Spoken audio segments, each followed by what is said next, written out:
Буга чейин мамлекеттик тууну күн карамага окшоштуруп, ага катар герб, гимнге чейин өзгөртүүнү каалаган эл өкүлдөрү эми убакытты өзгөртүүнү сунушташты. Бүгүнкү парламенттин жалпы жыйынында депутаттар убакытты 1 саат артка жылдыруу маселесин көтөрүштү. Мындай сунуш депутат Миргүл Темирбаева менен Сүйүн Өмүрзаков тарабынан айтылды. Бул жөнөкөй көрүнгөнү менен, урматтуу кесиптештер, өзгөчө көңүл бурууга татыктуу маселе. Эрте менен турганда таң атпай, балдарыбызды шашылыш ойготуп, таң эрте бала бакчага жөнөтөбүз.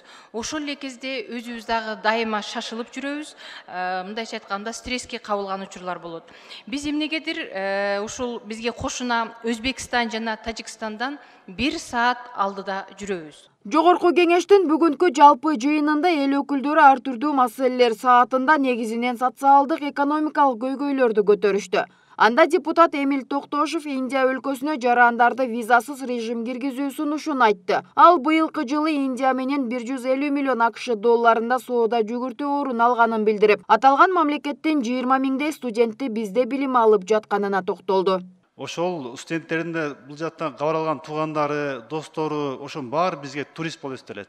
Ошонун баардыгы биз жана көбөйтөбүз деп аткан ички дүң продукцияга салым кошот. Мына жумасына бир жолу азыр рейс ачылды.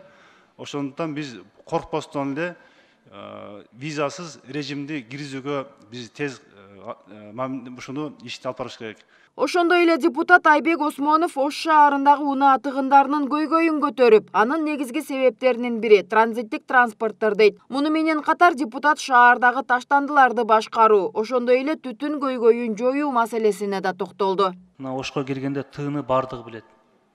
Ошол тыыдан тартып, онадырдан озгурдан Жапалактын үстүн Ноокаттын жолуна түшө турган айланма жол бар да. Ошону эртерээк ишке киргизе турган болсок, проекттер бүткөн бардыгы Минтрансда бар. Сметасы да чыккан. Ошону бүтө турган болсок, Ош шаарында бул пробка болбой калат эле да. Азаят эле. Жана ошондой эле Ош шаарында азыр мына Бишкектен кем калбаган смог бар да. Эртең кышында мындан да күчөйт.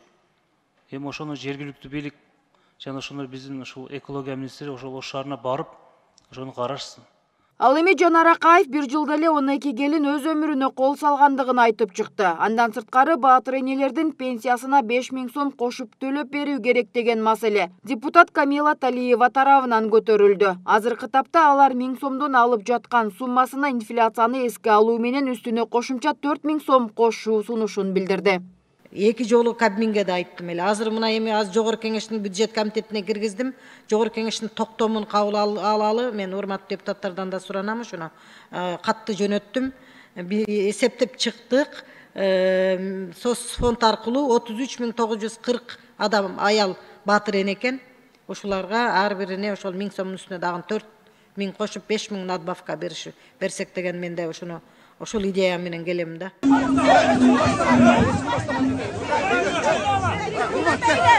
Бүгүн Бишкекте Дордой базарында соода кылгандар митингге чогулушкан. Анда соодагерлер бийликтин салык саясатына нааразы экенин айтып, 1 январдан тарта жоюла турган патент системасы менен иштөөнү талап кылып чыгышкан. Бул маселе Жогорку кеңештин бүгүнкү жыйынында Балбак Түлөбаев тарабынан көтөрүлдү. Депутат Дордой Кара Суу базарларындагы соодагерлердин салык системасына байланыштуу нааразычылыгын айтып, түшүндүрүү иштерин күчөтүү зарылдыгын эскертти.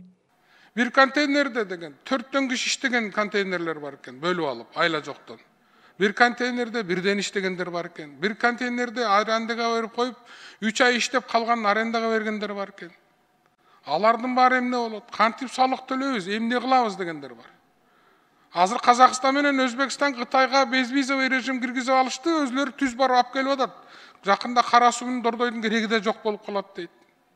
Муну кандай кылабыз? Биз эмне үчүн безвизовый бизге киргизбейсиңер деген суроо талап болуп атат. Ошон үчүн базарларга, чоң базарларга, Дордойго, Кара Сууга жибербейсиңерби налоговый адистерди? Ага улай эл өкүлдөрү социалдык фонддун 2022 жылдагы бюджетинин аткарылышынын отчетун угуп, андан соң 2023 жылга жана 2024-25 жылдардын пландык мезгилине бюджети жөнүндө мыйзамга өзгөртүүлөрдү киргизүү жөнүндөгү мыйзамдын долбоорун карап жактырышты. Андан сырткары да бүгүнкү күн тартибине киргизилген 5 маселе каралып, мыйзам долбооруна толуктоо жана өзгөртүү сунуштары айтылып, колдоого алынды. Нурзат Көчүмкулова, Асхат Касымбеков, Регион Бишкек.